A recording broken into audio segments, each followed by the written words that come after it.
एक बड़ी खबर आपको बताने जा रहे हैं, कल से कानून बदलने वाले हैं। आपके लिए बहुत बड़ी जानकारी, नई सरकार और नया कानून।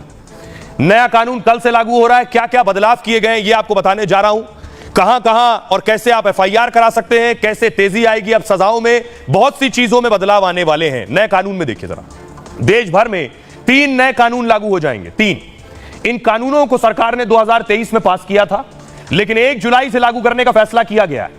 इसमें इंडियन पेनल कोड, जिसे आप आईपीसी के नाम से जानते थे, उसका नाम अब भारतीय न्याय संहिता यानी बीएनएस होगा।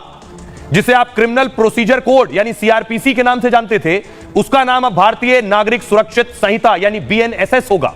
इंडियन एविडेंस एक्ट, जो अब तक आप आईईए के नाम से जाना जाता था, अब उसका नाम भारतीय साक्ष्य अधिनियम यानी बीएसए होगा। अब बदलाव क्या हुए?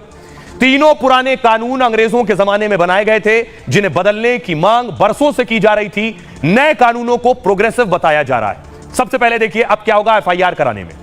0 एफआईआर। अब किसी भी थाने में आपकी एफआईआर दर्ज होगी, कहीं भी किसी भी जगह कहीं भी आप एफआईआर करा दीजिए, बाद में अपराध वाले क्षेत्र में उसको ट्रांसफर करा दिया जाएगा। दूसरा, ऑनलाइन एफआईआर। ऑनलाइन एफआईआर भी दर्ज कराई जा सकती है। अब पहले कानून में इसका प्रावधान नहीं था, अब कानून में प्रावधान है।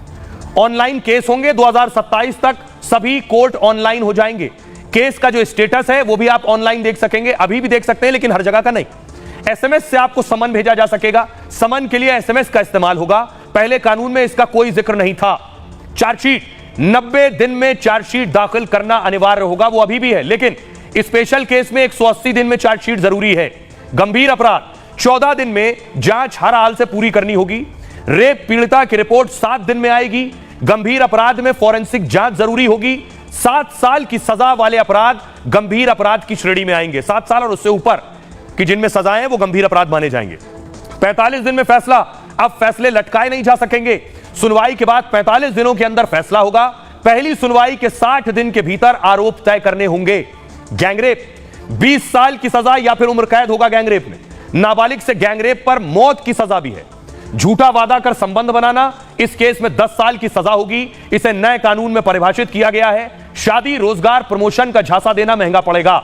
धोखा देकर शादी करना, पहचान छिपाकर शादी की तो खैर नहीं, इस केस में 10 साल तक की सजा होगी। गुनहगार को मृत्युदंड या उम्र कैद भी हो सकती है। नाबालिग से दुष्कर्म, नाबालिग से गैंगरेप पर मौत की सजा है।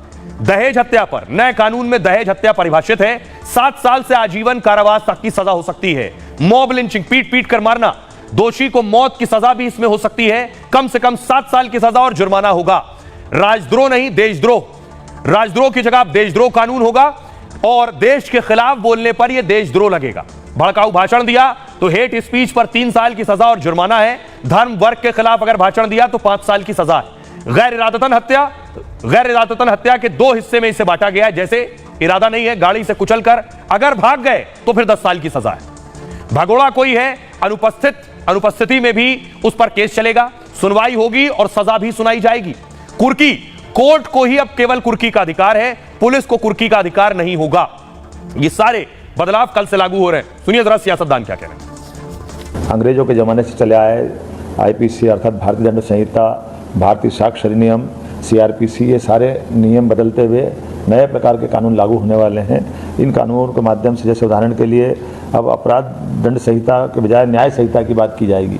अंग्रेज जब तक हम पे हावी थे तो वो दंड की बात करते थे। हमारी परंपरा न्याय की परंपरा है।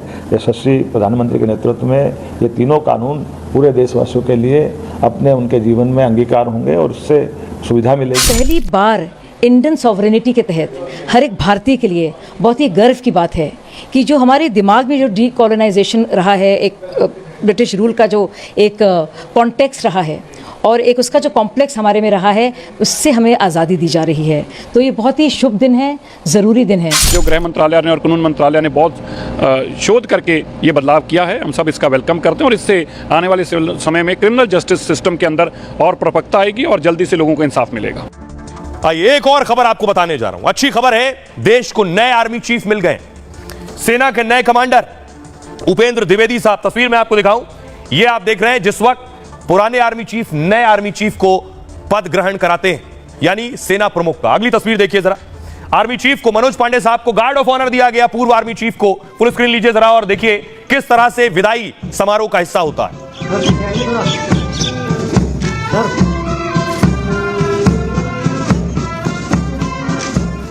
आइए अब आपको बताता हूं मैं कि जनरल उपेंद्र द्विवेदी साहब देश के 30वें सेना अध्यक्ष होंगे। जनरल मनोज पांडे से उन्होंने कार्यभार संभाल लिया है। General Upendra Dwivedi vice chief of army staff थे। जनरल उपेंद्र द्विवेदी को आज अपने पद से रिटायर होना था, लेकिन अब वो लेफ्टिनेंट जनरल से जनरल रैंक में प्रमोट हो गए। अब जनरल द्विवेदी 62 साल की उम्र तक सेनाध्यक्ष के पद पर रहेंगे। सेनाध्यक्ष का पद 3 साल या फिर 62 साल की उम्र तक होता है। इसमें जो पहले आ जाए तब तक सेनाध्यक्ष सेवाएं देते हैं। यानी जनरल द्विवेदी आज रिटायर हो रहे थे, लेकिन उन्हें आर्मी चीफ बना दिया गया, तो अब वो आज 60 साल के हो गए तो रिटायर हो रहे थे, अब वो 62 साल तक आर्मी चीफ के पद पर रहेंगे। मध्य प्रदेश के रहने वाले, सैनिक स्कूल रीवा से पढ़ाई की, 1981 में एनडीए में शामिल हो गए। 1984 में जम्मू कश्मीर राइफल्स में इनको नियुक्ति मिली। जम्मू कश्मीर राइफल्स की 18वीं बटालियन में शामिल हुए। असम राइफल्स के सेक्टर की कमान संभाली। राजस्थान के रेगिस्तान में कमान संभाली। 2020 में कोर का कमांडर बनाया गया। 2021 में उपसेना प्रमुख बनाए गए और 2022 में general officer commanding in chief बने। जनरल द्विवेदी परम विशिष्ट सेवा पदक से सम्मानित हैं। अति विशिष्ट सेवा मेडल से भी सम्मानित हो चुके हैं। जनरल द्विवेदी ने जनरल पांडे की जगह ली है। जनरल मनोज पांडे आज ही अपने पद से रिटायर हुए हैं। जनरल पांडे को गार्ड ऑफ ऑनर देकर विदाई दी गई।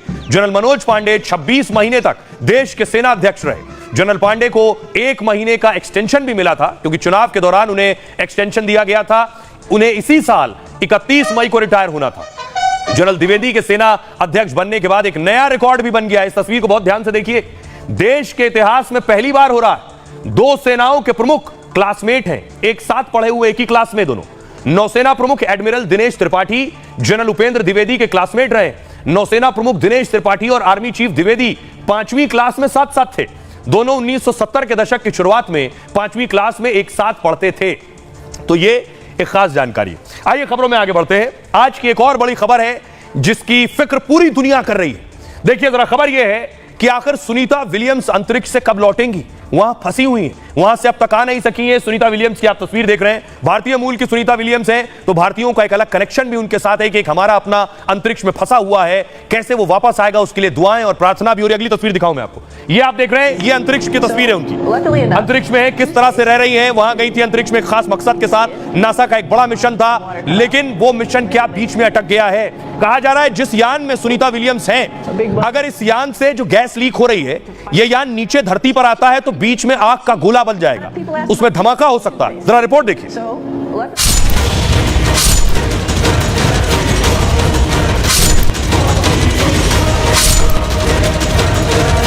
अंतरिक्ष में खतरे में फंस गई सुनीता विलियम्स, धरती पर लौटी तो आग का गोला बन जाएगा यान। अंतरिक्ष में खराब यान में फंस गई सुनीता।